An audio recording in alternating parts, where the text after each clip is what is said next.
O tema da mensagem de hoje é: Jesus é. Quem Ele é? Para alguns Ele é uma figura folclórica, para outros uma figura religiosa, para alguns Ele é um amigo. Alguns de nós talvez só tem uma imagem de Jesus que foi apresentada por alguém. Talvez o Jesus que você conhece é o Jesus evangélico. Talvez o Jesus que você conhece é o Jesus católico. Talvez o Jesus que você conhece é o Jesus dos seus pais. Quem sabe o Jesus que você conhece é o Jesus dos seus avós. Mas existe um momento na história em que Jesus quer se apresentar diretamente para nós. Nós conhecemos de ouvir falar, mas conheceremos de caminhar com Ele. Alguém está comigo? Diga amém. E à medida que vai aumentando, Diniz, a revelação a respeito da pessoa de Jesus, vai aumentando o meu acesso à minha herança também. Quando eu sei quem Jesus é, eu sei o que Ele pode, eu sei o que eu posso nele. Podemos todas as coisas naquele que nos fortalece. Quando eu entendo que Ele é pastor, eu sou pastoreado. Quando eu entendo que Ele é Senhor, eu sou governado. Quando eu entendo que Ele é Salvador, eu sou salvo. Quando eu entendo que Ele é provedor, eu sou provido. Quando eu entendo que Ele é cura, eu sou curado. Quando eu entendo que Ele é liberdade, eu sou liberto. Quando eu entendo que Ele é transformador, eu sou transformado. Mas quando eu tenho só uma revelação a respeito de quem Ele é, eu acesso uma das facetas do caráter de Jesus. Ele é, levante suas mãos, eu quero declarar isso com você em concordância. Ele é tudo em todos. Ele é o princípio e o fim de todas as coisas. Nele tudo subsiste, nada é mais poderoso do que Ele. Nenhum nome tem mais poder e autoridade do que o nome dEle. Ele está acima de todas as coisas e Ele está acima de qualquer temporada ou estação. Ele não está preso ao tempo, Ele não foi preso nem pela morte, Ele não está cativo. Ele ressuscitou ao terceiro dia e Ele voltou para contar história àqueles que aguardavam pelo seu retorno. Ele fez uma promessa: eu voltarei para buscar a minha igreja. E nenhuma palavra que Ele liberou, nenhuma promessa que Ele fez é vazia, infundada ou é uma inverdade. Ele não é homem para que minta, Ele não é filho do homem para que se arrependa. Se Deus disse que algo vai acontecer, nós cremos. Nos céus já aconteceu. Alguém comigo aqui, diga amém. Então quero usar o texto de Isaías 9:6. E a gente vai passear um pouco nesse texto. A gente vai mergulhar em algumas chaves, em algumas revelações bíblicas que esse texto carrega. Isaías 9:6 é uma palavra liberada sobre um profeta que falava a respeito de um tempo vindouro, quando Jesus nasce e quando todas as coisas se estabelecem, se cumpre Isaías 9:6. Irmão, olha para mim. Quando Jesus viveu da forma que viveu, todas as promessas a respeito do Messias se cumpriram. Ele seria da linhagem de Davi, maldito seria aquele colocado sobre o madeiro. Tudo que a palavra falava a respeito de Jesus se cumpriu em Jesus. Alguém está comigo? Diga amém. Mas a Bíblia diz que existem dois homens caminhando num caminho para Emaús. Ou seja, quando eles souberam que Jesus morreu, eles desanimaram na fé e voltaram para a sua cidade. Irmão, pega isso aqui em nome de Jesus. A Bíblia diz que Jesus caminha com eles no caminho de regresso, de retrocesso, de desânimo, de desistência. E Jesus está com eles no caminho. E Jesus começa a falar sobre o que a palavra dizia a seu próprio respeito. Por que vocês estão voltando? E eu vou parafrasear aqui. A gente está voltando porque a gente achou que ele seria o Messias, mas mataram aquele que a gente imaginou que seria o nosso Salvador. E aí Jesus começa a lembrar para eles o que a palavra dizia. Mas a palavra não dizia: maldito é todo aquele colocado no madeiro. A palavra não dizia que era necessário que ele fosse morto. A palavra não dizia. E a palavra de Deus diz que quando eles chegam em casa, Jesus vai como se estivesse indo embora, e eles convidam ele para entrar. E quando ele parte o pão, então eles têm a revelação de que ele era Jesus o tempo todo. E eles falam entre si: não queimava o nosso coração quando ele dizia todas aquelas coisas? Vamos pegar isso aqui. Aqueles homens desanimaram porque se esqueceram do que a palavra dizia. Não acredite que você não vai desanimar se você se esquecer ou nem souber o que a palavra diz a seu respeito, a respeito do reino de Deus, a respeito das bênçãos de Deus, a respeito das heranças de Deus. Porque quando eu não conheço a palavra, eu não consigo viver a plenitude da vontade de Deus. A palavra de Deus diz: conhecereis a verdade e a verdade vos libertará. Entender quem Jesus é, saber quem Jesus é, não é uma opção para quem carrega uma fé cristã. É o ponto de partida. Saber quem Jesus é faz eu ter uma firme convicção naquilo que Ele pode. Crer naquilo que Ele pode me faz descansar na certeza de que mesmo que os dias sejam maus, Deus é bom. Mesmo que exista choro na minha noite, certamente a alegria vai vir pela manhã. Mesmo que os meus inimigos me sequem, maior é o que está em mim do que tudo que se levanta ao meu redor. Mesmo que o vale seja de sombra e morte, eu sei que existe uma mesa no final desse vale preparada para mim. E nessa mesa o Senhor vai me honrar, ungindo a minha cabeça com óleo, o meu cálice Ele vai fazer transbordar. Essa firme convicção faz com que eu não caminhe debaixo de conselhos de homens ou de opiniões de outros, mas debaixo de uma palavra de Deus. Faz com que eu não seja circunstancial. No dia bom eu estou feliz, no dia mau eu estou abatido. Não, em todo o tempo eu caminho debaixo de uma palavra. E mesmo que os dias passem, os tempos passem, mesmo que reinos passem, as palavras de Deus, elas não passarão. A firme convicção a respeito da pessoa de Jesus gera uma fé inabalável. Não existe espaço para dúvida, não existe espaço para inquietação, porque todo medo é uma expressão de dúvida. Eu tenho medo de morrer, é uma dúvida, eu não sei se eu vou continuar vivo. Eu tenho medo de não prosperar, é uma dúvida, eu não sei se eu vou ter provisão suficiente. Eu tenho medo de perder o coração dos meus filhos, é uma dúvida, eu não sei se o meu coração vai ser convertido a eles e o coração deles vai ser convertido ao meu. Todo medo é uma expressão de dúvida, mas a Bíblia diz que o verdadeiro amor lança fora todo medo. Ou seja, quando eu entendo que eu sou amado, não há espaço para medo. Levante suas mãos em nome de Jesus. Eu sei que Ele me amou primeiro, eu amo porque Ele me amou primeiro. Eu sei que a fé que eu carrego foi Ele quem deu, Ele é o autor e consumador da minha fé. Eu sei que toda palavra liberada sobre mim antecede a minha existência. O meu chamado não é uma resposta para uma necessidade da terra. O meu chamado foi estabelecido pelos céus antes da terra existir. Eu sei que Ele sabe quem eu sou. Eu sei que Ele me chama pelo meu nome antes dos meus pais me nomearem. Eu sei que Ele é fiel e justo. Eu sei que Ele é galardoador. Eu sei que Ele vive. Eu sei que o meu rei reina de geração em geração. E mesmo que homens se levantem, crises se estabeleçam, coisas fujam do meu controle, nada foge do controle de Deus. Tem momentos que as coisas parecem que estão desmoronando, eu sei, elas só estão se encaixando. Ele pega toda crise e transforma em testemunho. Ele pega toda dor e transforma em algo novo. Deus está fazendo uma coisa nova diante dos nossos olhos. Eu sei porque sei que Ele sabe quem eu sou, Ele sabe o que eu preciso, Ele sabe o que me falta, porque só quem me viu completo sabe qual parte falta quando me vê em cacos. Ele me fez pleno, Ele me fez inteiro. Então tudo que falta em mim, aquele que me fez sabe o que falta. Ele supre toda a minha necessidade. Tudo que falta em mim escorre dele. Se eu estou doente, Ele é a cura. Se eu estou cansado, Ele é o renovo. Se eu estou perdido, Ele é o caminho. Se eu estou condenado, Ele é o meu salvador. Se eu estou vivendo períodos de escassez, Ele é o Jeová Jireh, Ele é a minha provisão, Ele é a minha bandeira, Jeová Nissi. Ele é bom em todo o tempo, Ele é presente, Ele é Emanuel, Deus conosco, Ele é Yahvé. Ele é. Você pode declarar isso comigo? Diga: Deus não existe. Diga: Ele é. Você sabia que Deus não existe? Fala para quem está ao seu lado: Deus não existe. Vai ter um monte de ateu agora celebrando. Eu sempre achei isso. Eu já sabia. Pois é, eu preciso concordar com você que é ateu. Deus não existe. Ele é. Porque tudo que existe hoje foi criado um dia, mas Ele é antes de qualquer coisa existir. Quando perguntam quem você é, Ele diz: eu sou o que sou. João diz: no princípio Ele era o Verbo estava com Deus, o Verbo era Deus, e todas as coisas foram feitas por meio dele, e sem Ele nada do que foi feito se fez. Então a terra existe, Ele fez. O dia e a noite existem, Ele estabeleceu. Os frutos existem, Ele criou. Mas quem criou tudo que existe? Aquele que era, aquele que é e aquele que há de vir. Ele não é temporário, Ele não é transitório, Ele não é limitado, Ele não é humano. Embora tenha se feito humano para caminhar entre aquilo que Ele fez. Ele é o princípio e o fim. Alguém está comigo? Diga amém. Então vamos para o texto. Alguém está recebendo algo de Deus aqui? Diga amém.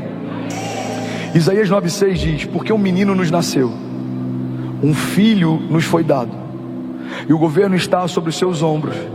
e ele será chamado Maravilhoso Conselheiro, Deus Forte, Pai da Eternidade e Príncipe da Paz. Alguém pode dizer glória a Deus por isso? Primeira coisa que eu quero chamar a tua atenção é que a Bíblia diz que um menino nos nasceu e um filho nos foi dado. Olha para mim, irmão. Deus é um Deus de processos. Deus poderia descer dos céus com 30 anos e começar o seu ministério assim que desceu. Mas a maior parte da criação ia contestar Deus no meio das crises, porque a gente ia dizer: você não sabe o que eu estou enfrentando, você não sabe o que eu estou vivendo. É fácil você falar, você é Deus, mas olha a humilhação que eu estou passando, olha a crise que eu estou vivendo. Por que Deus enfrenta todos os processos? Porque quando você é gerado no ventre da sua mãe, você ocupa o mesmo lugar que um dia Jesus ocupou. Quando você é traído por alguém que você ama, você sente a mesma coisa que Jesus sentiu. Quando você escolhe alguém que te abandona, você vai experimentar a mesma coisa que Jesus experimentou. Quando você precisa de provisão sobrenatural para suprir uma necessidade, você vai viver a mesma coisa que Jesus viveu. Pedro pesca um peixe, da boca do peixe uma moeda de ouro supre a necessidade dele. Eles estão no meio de um deserto, o povo está com fome, e 5 pães e 2 peixinhos multiplicam, toda uma multidão é suprida. Ele vive livramento, ele está sofrendo perseguição, homens fazem estratégias para tentar cercá-lo, para tentar pará-lo. Então tudo que você vive, irmão, olha para mim, pega isso aqui, tudo que você vive, Jesus viveu. E tudo que você vai vencer, Jesus venceu. É por isso que essa declaração, somos mais do que vencedores, é um lugar mais alto do que ser apenas vencedor. Você quer um exemplo? Você pode ser um campeão do UFC, você pode ser um campeão de boxe, você pode ser o que for. A cada luta que você defende o cinturão, existe uma possibilidade de você perdê-lo. Mas qual é, Edmilson, um lugar mais alto do que vencedor? É alguém que é mais do que vencedor, ou seja, as suas vitórias já foram estabelecidas no tempo passado. Então o que você vai conquistar no futuro já foi conquistado no passado. Cada porta que você vai acessar, cada milagre que você vai viver, cada promessa que vai se cumprir, não tem a ver com a sua performance atual, tem a ver com a performance final de Jesus. Não é porque eu abri as minhas mãos no culto de domingo, é porque Jesus se entregou de braços abertos há 2000 anos atrás. Alguém comigo aqui? A prosperidade não é porque eu fechei meus olhos durante o louvor, é porque os olhos dele se fecharam quando ele deu o último suspiro e declarou: está consumado. Então tudo que estamos vivendo como igreja, ministério, tudo que eu estou vivendo como homem de Deus e pastor, não é pela minha performance atual, é pela performance final de Jesus. Quando o único Filho de Deus se fez homem, todos os homens puderam ser feitos filhos de Deus. Quando aquilo que era imortal se revestiu de mortalidade, tudo que era mortal teve a possibilidade de ser revestido de imortalidade. Quando aquele que era bênção se tornou maldito, os malditos foram abençoados. Quando aquele que era suprido se tornou escasso, aqueles que caminhavam em escassez foram supridos de todas as coisas. Quando o Filho de Deus se tornou o pecado, os pecadores foram feitos justiça de Deus. Alguém comigo aqui? O menino nos nasceu e um filho nos foi dado. Ou seja, Deus gerou no ventre de uma mulher comum o seu filho, de uma semente incorruptível. Por que Jesus não nasceu a partir do sêmen de José? A palavra semente no original vem de sêmen, porque essa semente de José seria corruptível. Então a semente incorruptível é incubada, é colocada, é semeada dentro de um ventre virgem. Não há mancha, não há pecado, não há mácula, não há nada. Jesus, desde o princípio até o fim, é encontrado sem pecado. A Bíblia diz que aquele que não cometeu pecado se fez pecado por nós, para que fôssemos feitos justiça de Deus. Então essa semente incorruptível, ela é colocada dentro de um ventre virgem. Irmão, o que Jesus está vivendo desde o princípio? Impossibilidade. Fala comigo. Impossibilidade é o melhor cenário para conhecermos a pessoa de Jesus. Alguém está recebendo algo de Deus aqui? Deus não pega qualquer ventre, Deus pega um ventre virgem, e Ele usa para anunciar o caminho. Também não usa qualquer ventre, Ele usa um ventre estéril. Ele submete um ventre estéril de Isabel, a vida de João Batista, a voz que clama no deserto. E Ele submete sobre um ventre virgem de Maria o seu próprio filho. O que Deus está deixando claro para a criação? Eu não dependo da qualidade do ambiente. Quando eu chego, algo acontece. O ambiente pode ser estéril, a vida de Deus chegou, algo vai acontecer. O ambiente pode ser virgem, nada aconteceu. Ele é inédito, não existe nada, algo vai acontecer. Irmão, guarda isso. O ventre virgem de Maria pode ser na nossa vida também um simbolismo, uma tipificação de um tipo de ambiente em que Deus faz. Deus pega do nada e a partir do nada algo acontece. Talvez você vai dizer: pastor, a minha família não tem nada. Esse ambiente é estéril ou é virgem? É estéril, a gente não consegue, nada acontece, não flui, nada prospera. Eu creio que pode nascer nesse ambiente uma voz que clama no deserto: algo vai acontecer. Não, pastor, é virgem, acabei de casar, a nossa casa não tem nada, a gente é uma página em branco, a gente está ouvindo dos céus qual vai ser a próxima direção, a gente está crendo que algo vai acontecer. É um ambiente virgem. Nesse lugar existe redenção, salvação, existe caminho, verdade, vida.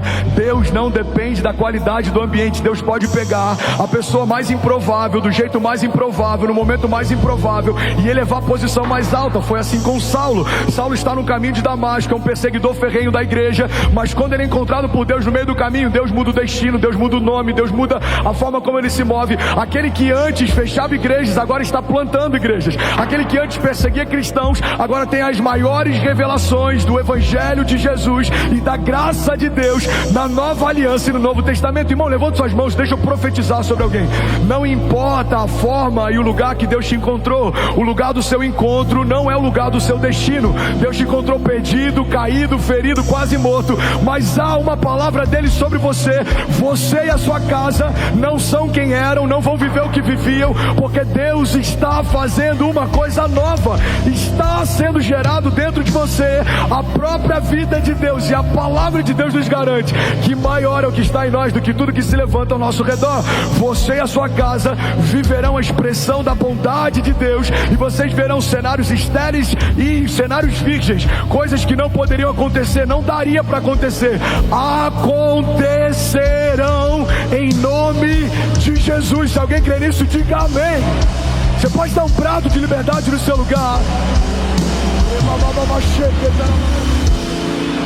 Aleluia. Será que alguém pode dizer ainda bem que eu vim, Jesus? Me ajuda a pregar, irmão, não me deixa sozinho. Um menino nos nasceu e um filho nos foi dado. Isso fala de filiação. Fomos enxertados numa família, não fazíamos parte dela. Éramos escravos. Fomos feitos filhos. Filho fala de filiação. Existe um vínculo. E no nosso caso existe um vínculo inclusive de sangue. A única adoção, pega isso aqui, irmão, a única adoção que se estabeleceu além de uma aliança adotiva, uma aliança também de sangue, foi a nossa.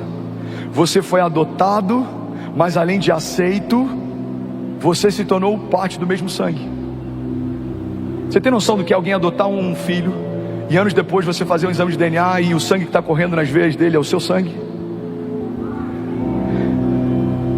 É exatamente isso que Deus fez com você. A Bíblia diz em Romanos, olha que forte isso, irmão, que nós fomos adotados, recebemos o espírito de adoção. Mas por que Paulo está dizendo isso para os romanos? Porque na cultura romana, naquela época, a adoção de um filho era algo muito sério. Para você ter ideia, irmão, se você adotasse uma criança e você cometesse algo contra aquela criança, a punição era muito maior do que se você fizesse algo com o seu filho de sangue. Você sabia disso? Mas por que os romanos entendiam assim? Porque eles entendiam que um filho de sangue pode ter sido gerado por um descuido, pode ter sido gerado por algum motivo, mas um filho adotivo não. Você escolheu ter. É uma decisão consciente. Então para os romanos, um filho adotivo, ele recebia mais cuidado e estava debaixo de mais responsabilidade dos pais do que um filho natural. O que a palavra de Deus está dizendo para nós? Deus adotou você. Não, eu vou falar de novo, alguém vai pegar isso aqui, você vai celebrar. Deus adotou você. Você não tinha filiação, mas Deus trouxe você para dentro da própria casa. Deus enxertou você dentro da própria família. Deus colocou o próprio sangue em você. Você está debaixo de uma aliança incorruptível. Estamos debaixo de uma aliança superior, aquela que foi feita com Noé, aquela que foi feita com Davi, superior àquela que foi feita com Moisés. Deus estabeleceu para aqueles que não são aquilo que Ele tinha guardado para aqueles que eram seus. A Bíblia diz que Ele veio para os que eram seus, mas porque os seus não os receberam, deu direito a todos aqueles que nele creem de serem chamados, de serem feitos filhos de Deus. Tem algum filho de Deus aqui nessa manhã? Aleluia! Jesus! Ainda bem que eu vi Jesus. A palavra de Deus diz: um filho nos foi dado e o governo está sobre os seus ombros. Diga: o governo está sobre os seus ombros. Sabe uma coisa que eu amo? A Bíblia diz que melhor o final das coisas do que o início delas. Olha para mim. Eu sei que é uma pregação expositiva, gera desconforto para quem está acostumado com a temática, mas é a season que a gente está e a gente vai fluir nela. Amém? Alguém está recebendo algo de Deus? Pega isso aqui, irmão. A palavra de Deus fala que melhor é o final das coisas do que o início delas. Talvez a tua história tenha começado mal, mas eu quero profetizar que ela vai terminar bem. Talvez o teu casamento tenha começado mal, mas eu quero declarar que ele vai terminar bem. Alguém comigo aqui? Talvez a tua jornada tenha começado mal, mas ela vai terminar bem. Se Jesus for o centro da tua história, vai ficar tudo bem. Você pode levantar suas mãos e declarar isso? Diga: vai ficar tudo bem. Billy Graham diz: eu já li o último livro da Bíblia. Fique em paz, vai terminar tudo bem.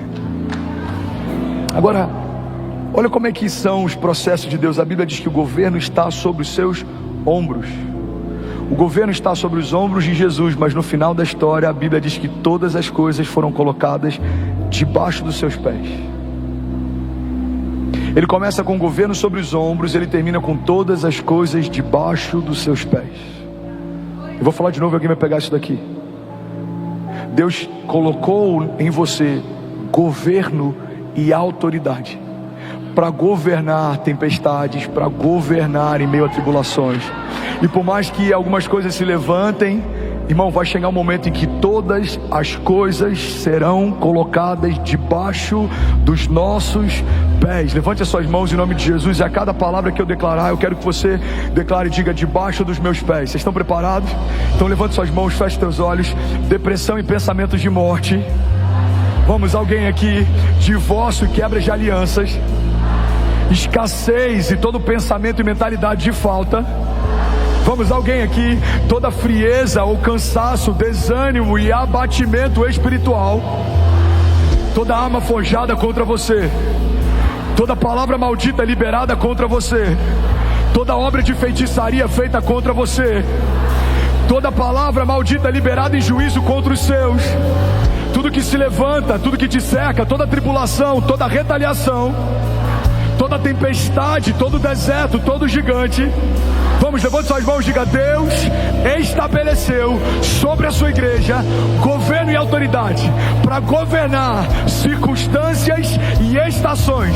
Vamos, alguém aqui? Declare com autoridade, diga: Deus declarou que a sua igreja reinará em vida.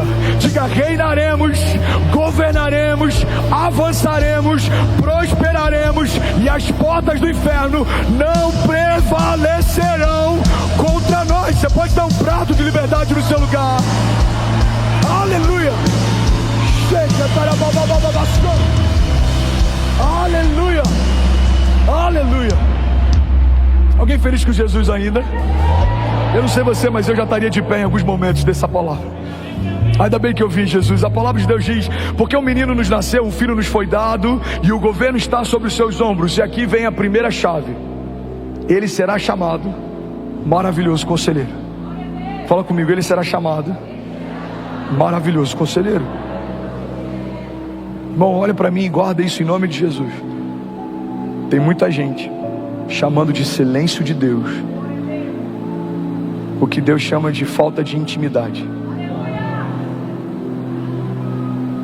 Tem muita gente chamando de silêncio de Deus o que Deus chama de falta de intimidade. Ele é o maravilhoso conselheiro. Sabe, a palavra não pode cancelar aquilo que ela já estabeleceu. Deus não pode mentir a respeito de quem diz ser, porque isso feriria o seu próprio caráter. Então, se Ele diz que é o maravilhoso conselheiro, você precisa entender que existem conselhos de Deus disponíveis para você. Qual porta eu vou entrar? Esse projeto é de Deus ou não é? Essa sociedade é de Deus ou não é? É tempo de avançar ou de recuar? Eclesiastes diz que há um tempo estabelecido para todo propósito debaixo dos céus. Sabe, uma das respostas para a gente estar vivendo o que a gente está vivendo, e isso é uma linha muito fina, irmão, olha para mim e guarda isso aqui em nome de Jesus. O fato de termos acertado, e eu vou usar esse termo com muito zelo, até aqui, não significa que a gente não pode deixar de acertar a partir daqui, porque existe uma linha fina como um fio de seda que se chama dependência. Essa dependência faz com que a gente não dê um passo até que Ele fale, mas faz também com que a gente não espere um dia para dar um passo quando Ele falar. Então Deus disse façam, a gente fez. Deus disse confia, a gente está confiando. Deus disse alugue, a gente alugou. Deus disse prepare, a gente preparou. E tudo que Ele nos pediu para fazer, Ele respondeu com uma medida maior do que aquilo que a gente já tinha vivido antes dEle pedir algo. Você está comigo? Diga amém. E se eu te disser que estamos nesse novo espaço, estamos sonhando, mas já estamos sonhando com mais um espaço para ampliar esse campus? Alguém consegue crer nisso? E se eu te disser que pelos olhos da fé eu já consigo ver uma universidade cristã no coração da nossa igreja? Alguém pode dizer glória a Deus por isso? E se eu te disser que já estamos sonhando e conversando e negociando uma escola confessional trilingue que vai educar os nossos filhos em 3 idiomas e eles ouvirão a respeito da palavra da fé enquanto estudam? Alguém pode dizer glória a Deus por isso?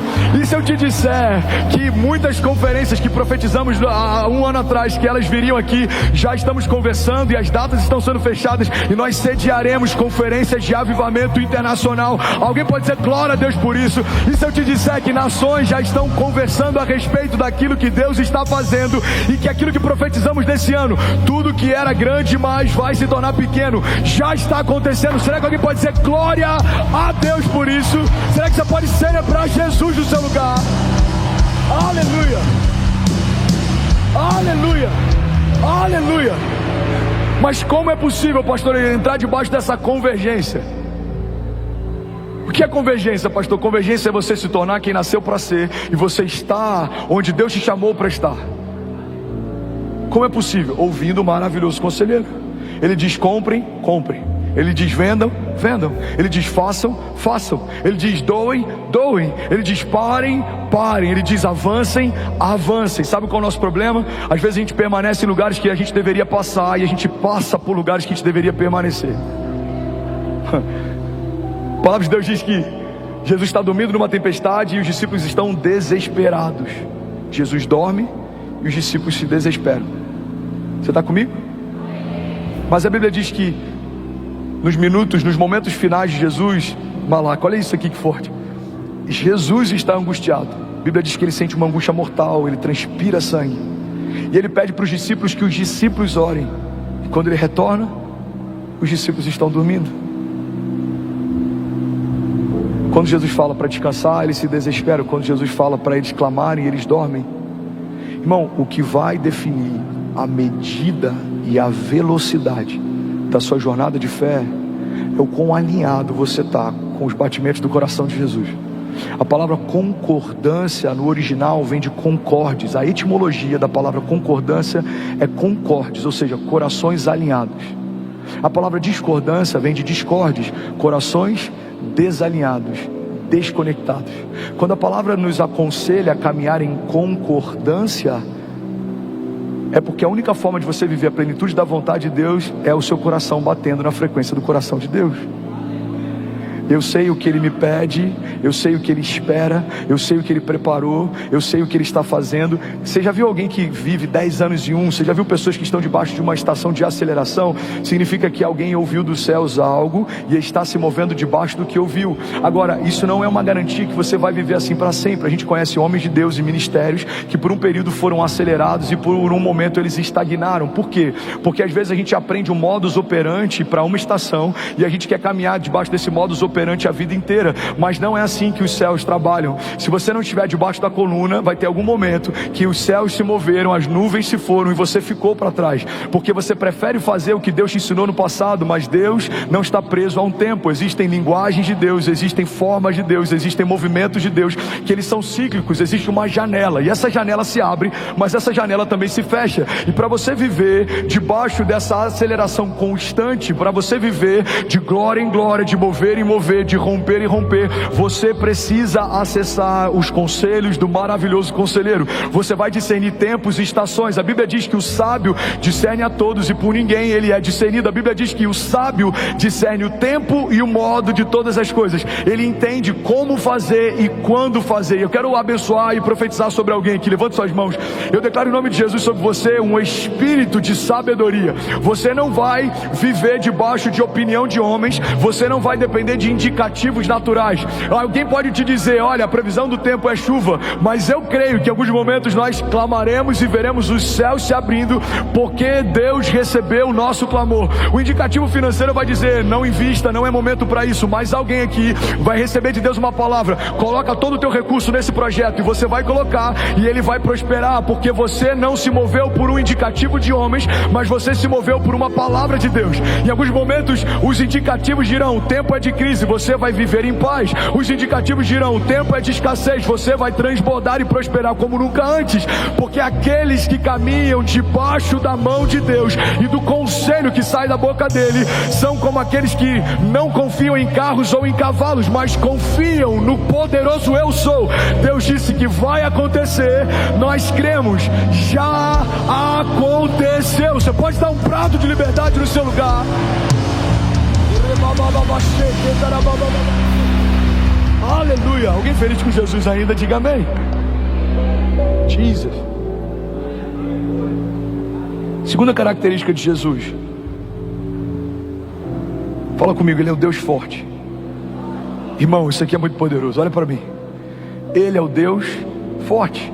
Tem uma frase do Max Lucado que eu amo, já citei pelo menos umas 200 vezes. Eu acho que eu já citei tanto que em algum momento ele vai passar para mim a autoria dessa frase.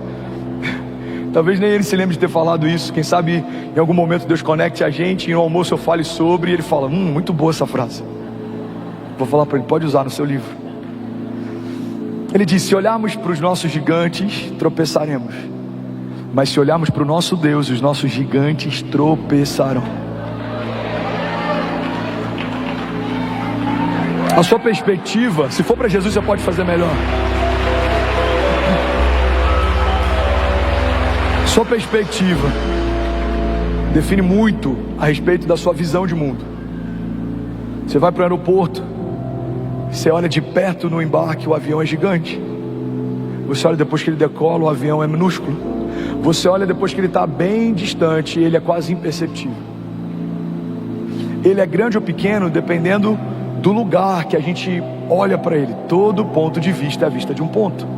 Assim são os nossos gigantes, e assim é o nosso Deus. Se você se inclina para olhar para os seus problemas mais do que você se inclina para olhar para as suas promessas, os seus problemas parecerão mais poderosos do que as suas promessas.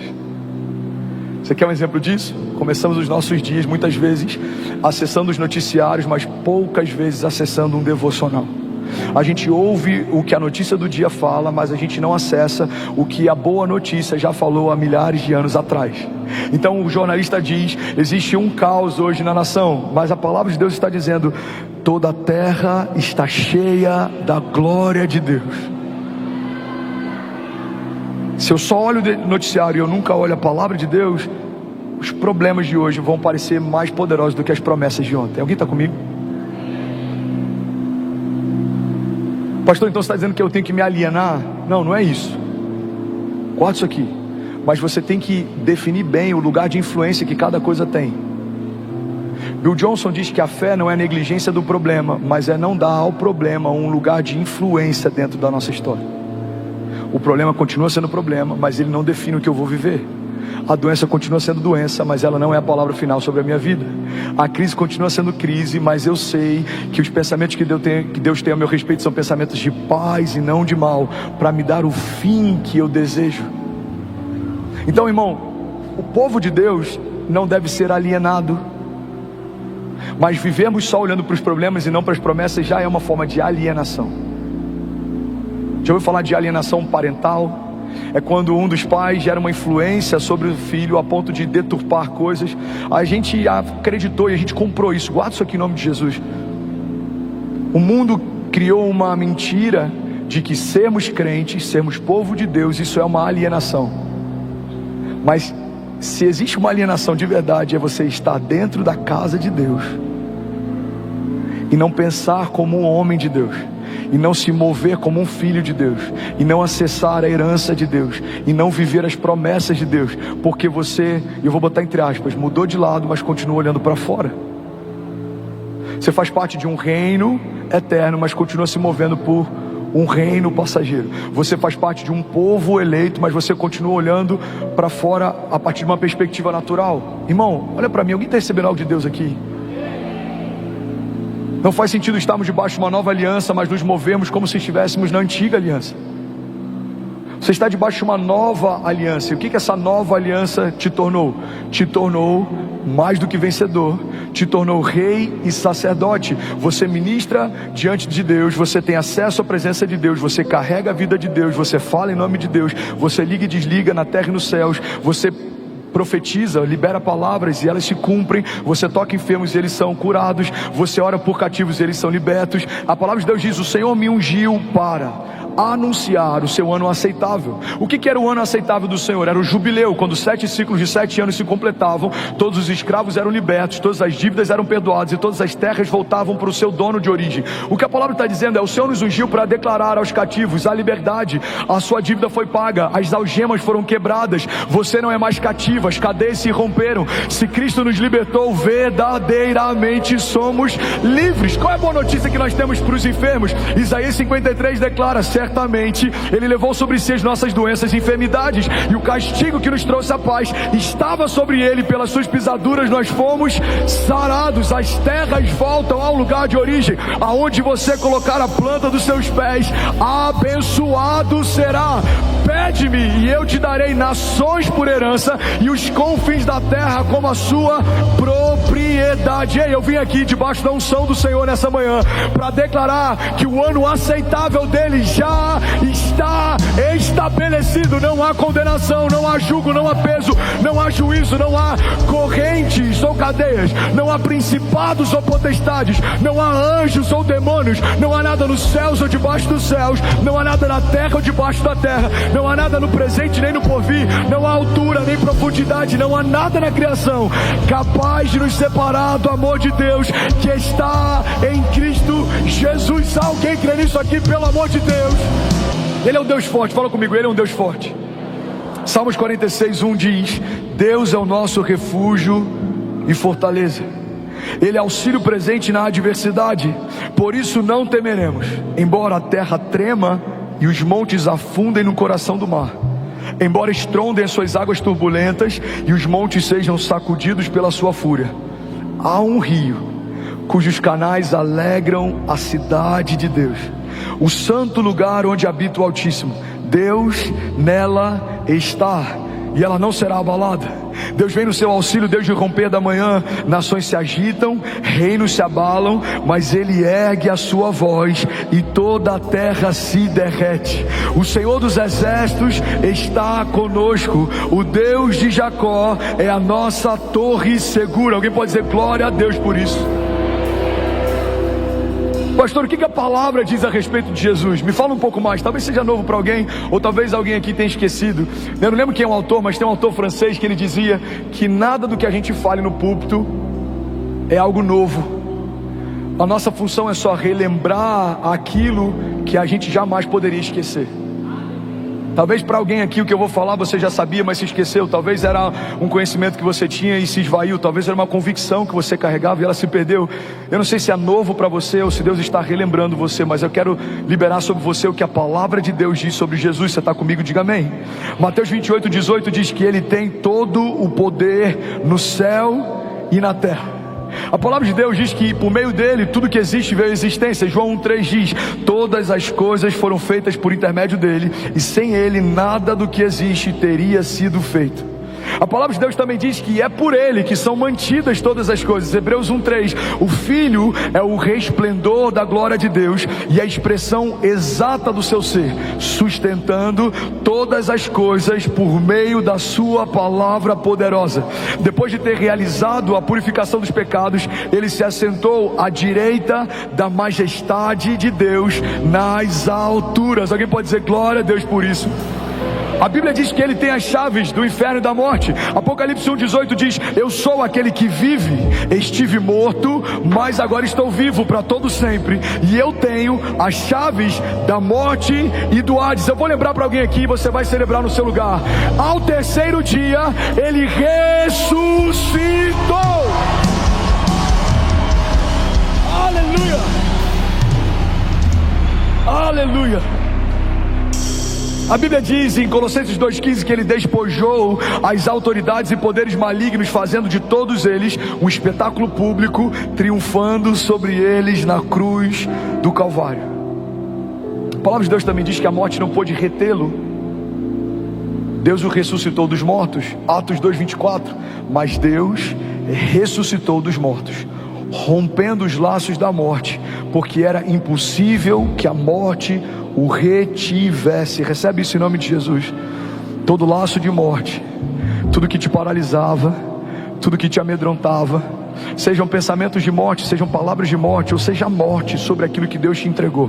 Talvez sonhos que parecem mortos aos seus olhos, talvez projetos que parecem mortos aos seus olhos, talvez promessas que foram esquecidas. Eu vim aqui nessa manhã, debaixo do nome poderoso de Jesus, declarar que voltem a viver. Vale de ossos secos, voltem a viver. Assim diz o Senhor, em nome de Jesus. Se você recebe isso, diga amém. A Bíblia diz que Ele foi exaltado por Deus. Filipenses 2:9 diz: por isso Deus o exaltou à mais alta posição e lhe deu o nome que está acima de todo nome, para que ao nome de Jesus se dobre todo o joelho, nos céus e na terra e debaixo da terra, e toda língua confesse que Jesus Cristo é o Senhor, para a glória de Deus Pai. Alguém pode dizer glória a Deus por isso? A Bíblia diz que Ele reinará e que todos os inimigos serão colocados debaixo dos seus pés. 1 Coríntios 15:24 diz: então virá o fim. E quando Ele entregar o reino a Deus, o Pai, depois de ter destruído todo o domínio, toda a autoridade, todo o poder, pois é necessário que Ele reine até que os seus inimigos sejam postos debaixo dos seus pés. E o último inimigo a ser destruído é a morte. Alguém pode dizer glória a Deus por isso? Terceira característica de Jesus, fala comigo: Ele é o Pai da eternidade. Não, fala como quem crê nisso, diga: Ele é o Pai da eternidade. Irmão, olha para mim, guarda isso aqui. Tem alguém aqui que enfrenta a ansiedade? Eu vou te dar uma chave que vai mudar a tua história. Como Jesus consegue dormir em meio a uma tempestade? Qual é o segredo? Qual é o princípio? Qual é a chave? A gente aprende algo inclusive nesse dia com Jesus que é poderoso demais. Irmão, guarda isso aqui. Jesus estabelece um princípio: só pode dominar tempestades quem consegue dormir em meio a elas. Você só vai dominar os inimigos que não roubam o teu sono, porque a partir do momento que eles te amedrontam, você saiu desse lugar de autoridade. Por que Davi derruba um gigante? Porque a despeito do que todos os soldados pensavam sobre aquele homem, Davi foi o único que olhou para ele e viu a ausência de aliança. Davi olha para ele e fala: quem é esse incircunciso? Ou seja, quem é esse homem que não caminha debaixo de uma aliança de Deus, provocando aqueles que foram chamados por Deus? Se você olha para os seus inimigos de uma forma mais elevada do que eles são, você sempre vai achar que não vai conseguir vencê-los. Mas se você olha para os seus inimigos do tamanho que de fato eles são, você não vai ter dúvida: Jesus já venceu cada um deles por mim. Jesus, Ele acalma a tempestade, mas antes Ele dorme no meio dela. Você só vai dominar a tempestade que você consegue dormir em meio a elas. Alguém pega isso aqui em nome de Jesus. Mas tem um princípio nisso. Ele é o Pai da eternidade. Ele é onisciente. E Ele conhecia toda a palavra. Ele é o verbo. Ele é a palavra. Você está comigo? Então o Pai já havia dito que ele seria morto numa cruz. Dani, o pai já tinha dito: você vai ser enviado e você vai ser feito maldito no madeiro, Bia. Então, quando existe uma tempestade, eu imagino Jesus olhando para as ondas e ele fala: meu pai já disse que não é afogado que eu vou morrer. Então hoje não é o meu dia. Quando você conhece o seu futuro, você não fica angustiado durante os processos do seu tempo presente. Por quê? Porque você já ouviu de Deus a última palavra a seu respeito. Irmão, pega isso aqui. Jesus trabalhou com algo que não é uma coincidência. Jesus trabalhou todos os dias com os mesmos elementos que o crucificariam. Jesus era carpinteiro, Jesus era construtor. Ele trabalhava com prego, Ronaldo, ele trabalhava com martelo, ele trabalhava com madeira. Pega isso aqui, irmão. Quantos aqui creem que de fato Jesus sabia que a cruz o aguardava? Quantos aqui entendem que a cruz não foi um problema, a cruz era a promessa? Quantos aqui então entendem que todos os dias Jesus trabalhou com os elementos que daqui a algum tempo iriam crucificá-lo? Forte, né? É como você saber que você vai ser serrado no final da sua história e você trabalhar numa indústria de serras. Todos os dias você está lidando com algo que em algum momento vai te ferir. Prego, martelo e madeira. Mas não existe um relato de Jesus ansioso ou angustiado, senão no seu momento final. Por quê? Porque quando a gente caminha debaixo do Pai da eternidade, a gente não fica ansioso ou preocupado com momentos futuros, porque a gente sabe a quem o futuro pertence. Eu vou falar isso de novo. A Bíblia diz: alguns confiam em carros, outros confiam em cavalos, mas nós confiamos no Deus da nossa salvação. Quando você confia no Pai da eternidade, você sabe: meu amanhã vai ser melhor que hoje. O meu choro pode durar uma noite, mas certamente a alegria vem pela manhã. Por quê? Porque o Deus da minha história de ontem é o Deus da minha história hoje, e Ele está desenhando o meu futuro também. A palavra de Deus diz, eu não lembro qual Salmo 139 diz: os teus olhos viram meu embrião, todos os dias determinados para mim foram escritos no seu livro antes de qualquer um deles existir. Alguém pode dizer glória a Deus por isso? Eu preciso finalizar aqui. Eu vou falar de novo para alguém pegar essa deixa. Eu preciso finalizar aqui. Ah, para, vocês são muito espontâneos. Não, gente, é sério, eu preciso finalizar aqui. Quarta característica, alguém está comigo ainda? Diga amém. A Bíblia diz que Ele é o príncipe da paz. O louvor pode ir subindo, para parecer que a gente está terminando. A Bíblia diz que Ele é o príncipe da paz. A palavra príncipe, Rafa, significa no latim príncipes, ou seja, o primeiro, o que vai à frente. Bom, olha para mim. Você sabe o que é um príncipe?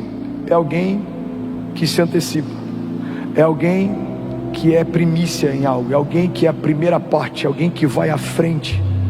A Bíblia não diz apenas que Ele é a paz, a Bíblia diz que Ele é o príncipe da paz. Por que Ele é o príncipe da paz? Porque quando Ele chega primeiro, a paz se estabelece e vem logo em seguida. Vamos pegar isso aqui em nome de Jesus. Quando Jesus entra na sua casa, a paz de Deus acompanha a pessoa de Jesus. Quando Jesus entra na tua empresa, a paz de Deus acompanha a pessoa de Jesus. Quando Jesus entra na sua família, a paz de Deus acompanha a pessoa de Jesus. Quando Jesus entra na sua vida, a paz de Deus acompanha a pessoa de Jesus. Todos os lugares que a gente não tem experimentado paz são lugares que a gente ainda não deu para Ele o governo.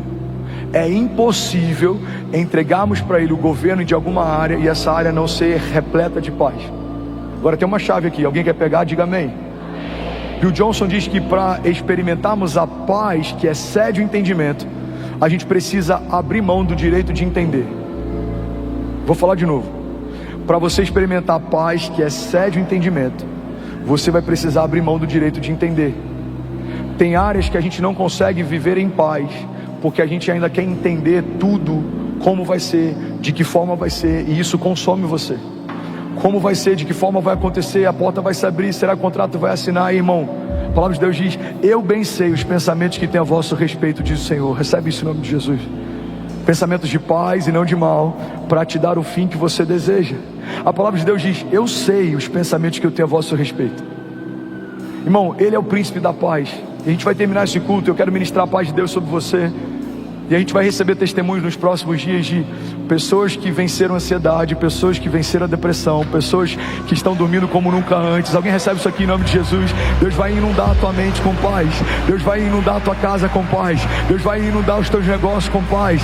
Porque a palavra de Deus nos garante que Ele é o príncipe da paz. É impossível a pessoa de Jesus chegar e a paz não acompanhá-lo, porque paz não é o que Ele faz, paz é quem Ele é. Milagres não são o que Ele faz, milagres são parte de quem Ele é. Cura não é só o que Ele faz, cura é parte de quem Ele é. Alguém comigo aqui? Prosperidade não é o que Ele faz, prosperidade é quem Ele é. Ele é amor, Ele é justiça, Ele é paz, Ele é provisão, Ele é o que é. Então tudo que falta em você escorre de Jesus. E eu não sei o que te falta, eu não sei o que você precisa, mas Deus está dizendo para pessoas aqui nessa manhã: filho, o que queres que eu te faça? Apresenta para Ele com humildade a tua necessidade, porque Ele é fiel para suprir todas as nossas necessidades. O Senhor é bom e a sua misericórdia dura para sempre. E eu vou finalizar declarando Colossenses 1:12. A palavra de Deus diz: dando graças ao Pai que nos tornou dignos de participar da herança dos santos no reino da luz. Pois Ele nos resgatou do domínio das trevas e Ele nos transportou para o reino do Seu Filho amado, em quem temos a redenção, a saber, o perdão dos pecados.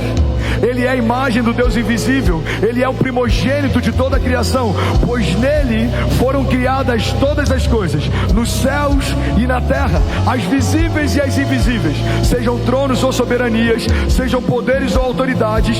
Todas as coisas foram criadas por Ele e para Ele. Ele é antes de todas as coisas e nele tudo subsiste. Ele é a cabeça do corpo, que é a igreja. Ele é o princípio, o primogênito dentre os mortos, para que em tudo tenha a supremacia. Pois foi do agrado de Deus que nele habitasse toda a plenitude e por meio dele reconciliasse todas as coisas, tanto as que estão na terra quanto as que estão nos céus, através do seu sangue derramado na cruz. Em outras versões a Bíblia diz: estabelecendo a paz pelo seu sangue derramado na cruz do Calvário.